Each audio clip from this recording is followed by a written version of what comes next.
Don't miss out on important news. Our videos are being deleted. So if you don't want to be cut off from honest news, take a moment to sign up for our newsletter at newsletter.ntd.com so you don't lose access to NTD. Go to newsletter.ntd.com to sign up for our evening newsletter. What if we could make it so mosquitoes can't spread diseases anymore? A biotech company genetically modified the insect in hopes of doing just that, but some say there could be unintended consequences. NTD's Christina Kim has that story. For the first time in the U.S., genetically modified mosquitoes have been released into the wild. Thousands of these mosquitoes were reportedly released in 6 locations in the Florida Keys, 2 on Cudjoe Key, 1 on Ramrod Key, and 3 on Vaca Key. The project is led by UK-based biotechnology firm Oxitec, which is funded in part by the Bill and Melinda Gates Foundation. The project was approved by the Environmental Protection Agency as well as several others.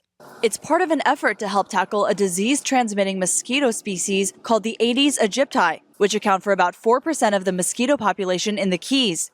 Oxitec says that species is responsible for virtually all mosquito-borne diseases transmitted to humans. The species transmits diseases like dengue, Zika, and yellow fever, and they can also spread potentially deadly diseases to animals as well.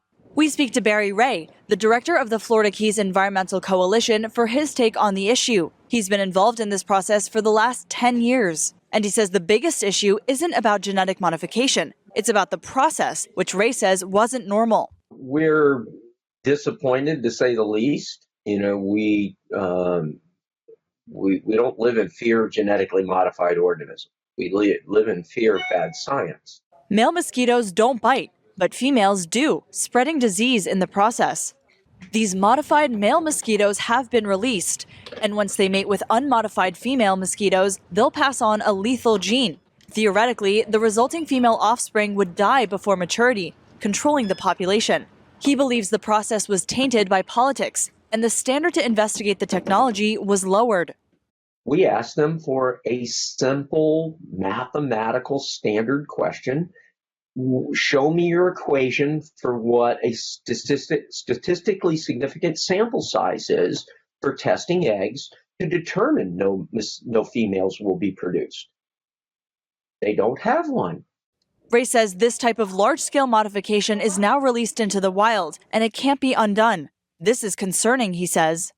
The off-target mutations that happen when you edit the germline, the heredity that is going to occur, it is concerning because as those evolutionary things start to distort that and they manifest into new characteristics, we haven't studied that. There are no long-term studies.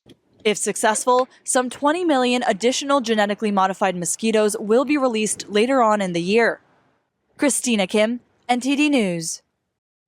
Texas is one step closer to allowing its citizens to carry handguns in public without a permit.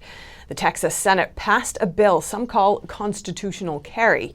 It's said to strengthen Second Amendment rights. NTD's Jason Perry has the story. After several hours of debate, the Texas Senate passed a bill on Wednesday that will allow Texans to carry handguns in public without obtaining a license or training. Texas Republican committeeman Stephen Stanley says Texans were stripped of their rights to carry a handgun without a permit 150 years ago. Back in 1871, the legislature back then took the rights away for us to constitutionally carry a sidearm. You could still carry a long gun, rifle, AR-15. You could still carry that, without having any kind of a permit. It just took our rights away, our constitutional rights away, to carry a pistol without asking the government for permission to do so. The constitutional carry bill still needs to go back to the House and then be signed by Governor Greg Abbott before it becomes law, and he said he'll sign it. Stanley, who also served as chairman for the state Republican Party's Constitutional Carry Subcommittee, says legalizing constitutional carry in Texas might not be so easy because of possible amendments added to the bill by the Texas Senate. And if an amendment from the Senate gets attached to it that is found by a point of order non-germane to the original intent of the bill, it could stop the whole process and basically kill the bill. Groups against constitutional carry argue this will make it easier for bad people to get guns and take away the background check normally required for getting a permit. Well, if a woman had their constitutional rights, so they didn't have to go to government and say, "Hey, mother, may I have my gun?" If they just were able to have that right, then they can depend on themselves and not have to worry about depending on others. So far this year, Iowa, Tennessee, Montana, Utah, and Wyoming have all passed legislation allowing some form of permitless carry. Reporting by Jason Perry, NTD News. And the Federal Election Commission has dropped its investigation into whether former President Trump broke campaign finance rules in 2016. And Trump responded, calling the case phony and based on lies. Here's the details. The FEC announced Thursday that it's dropped the investigation into whether Trump violated election laws with the $130,000 payment made by his then attorney, Michael Cohen, to adult film star Stormy Daniels in 2016. In its announcement, the FEC said it failed by a vote of 2-2 to find reason to believe that Donald J. Trump knowingly and willfully violated federal election law. Republican and Democrat-aligned commissioners were divided over the case, and the Democrats criticized the decision to drop the case.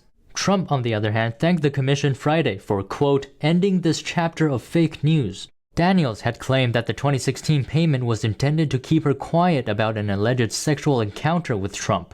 Cohen claimed that he made the payment at Trump's direction, but Trump has repeatedly denied the encounter and knowledge of the payment.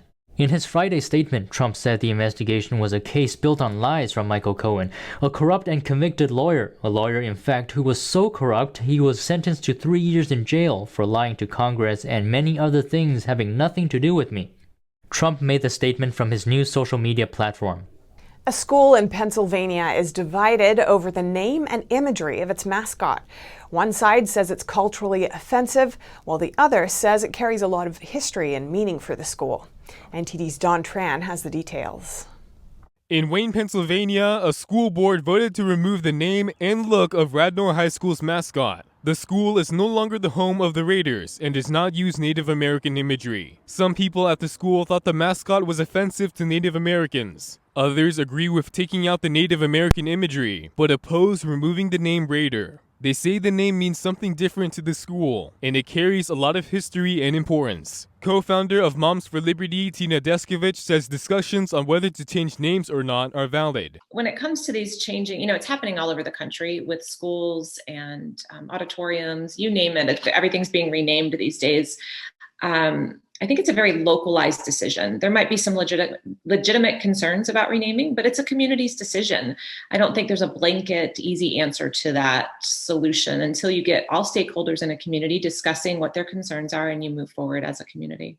At some point, students who supported keeping the name Raider were attacked online, and in some cases were labeled white supremacists. Deskovich says this is unacceptable. There are legitimate concerns on both sides of every argument. And I think everybody should be able to be heard without, it seems like those that don't want to debate or don't know how to debate or don't have the facts to debate, just bring it right down to name calling. And that just shuts down communication. It leaves one side unheard, and the results of that are never good.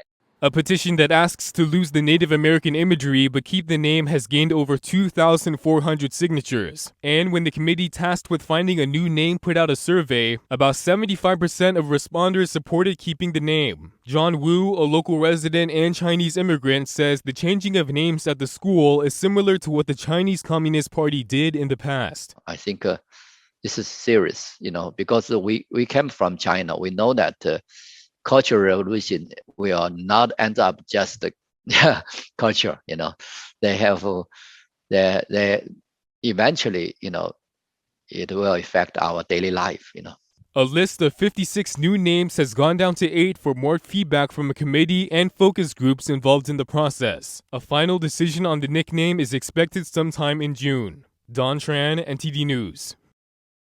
After a year of isolation, one New Jersey grandmother is getting a surprise Mother's Day gift she'll likely never forget. NTD Sapphire Quarter has the story.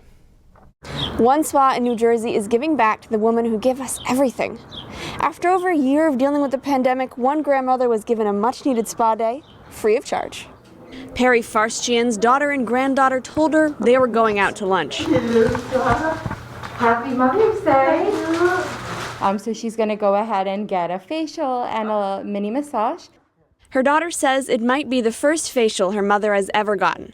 She looks relaxed now, but Farstian, who doesn't speak fluent English, had much of her social network taken away during the pandemic. So it's been kind of a very difficult year, a little bit rough for her.